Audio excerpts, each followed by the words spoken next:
నమస్తే, మీరు చూస్తున్నది తెలంగాణ 19 టీవీ. సైబర్ నేరాలకు చెక్ పెట్టాలి, సాంకేతిక పరిజ్ఞానాన్ని మెరుగుపరుచుకోవాలి. సిపి సాయి చైతన్య. సైబర్ నేరాలపై సిబ్బంది సాంకేతిక పరిజ్ఞానాన్ని మెరుగుపరుచుకోవాలని, సైబర్ సెల్ను బలోపేతం చేయాలని సిపి సాయి చైతన్య అన్నారు. జిల్లా కేంద్రంలోని కమిషనర్ కమాండ్ కంట్రోల్లో సైబర్ వారియర్స్కు సైబర్ క్రైమ్ నియంత్రణపై బుధవారం అవగాహన కార్యక్రమాన్ని నిర్వహించారు. ఈ సందర్భంగా సైబర్ వారియర్స్ను ఉద్దేశించి మాట్లాడుతూ, డిజిటల్ యుగంలో సైబర్ నేరాలు వేగంగా పెరుగుతున్న నేపథ్యంలో ప్రతి పోలీస్ సిబ్బంది ఈ రంగంలో పూర్తి అవగాహన కలిగి ఉండటం అవసరమన్నారు.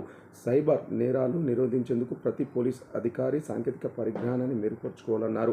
ఫిషింగ్, వేరియంట్ ఫార్స్, సోషల్ మీడియా మోసాల వంటి నూతన పద్ధతులపై అప్రమత్తంగా ఉండాలన్నారు. ప్రతి కేసును సీరియస్గా తీసుకుని బాధితులకు తక్షణమే న్యాయం చేయాలన్నారు. ప్రతి పోలీస్ స్టేషన్లో సైబర్ నేరాలపై నిపుణులుగా ఏర్పరచాలన్నారు.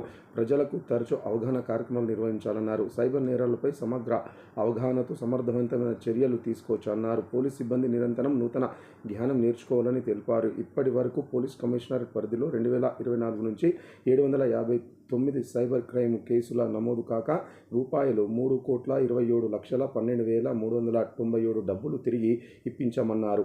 అనంతరం పోలీస్ స్టేషన్లో విధులు నిర్వహించే సైబర్ వారియర్స్కు Telangana cyber security bureau Hyderabad అందించిన టీషర్ట్లను అందజేశారు. ఈ కార్యక్రమంలో cyber crime DSP Venkateswara Rao, cyber crime PS inspector Mohammed Mukid Pasha, sub ఇన్స్పెక్టర్లు Pravallika, Srinivas, Sriram, Suresh, Nagabhushanam, Naresh, Praveen, Raghavendra, Sumalatha, Shruti, Ramya, cyber crime police సిబ్బంది పాల్గొన్నారు. మరికొన్ని ప్రాంతీయ వార్తల కోసం చూస్తున్న తెలంగాణ 19 టీవీ.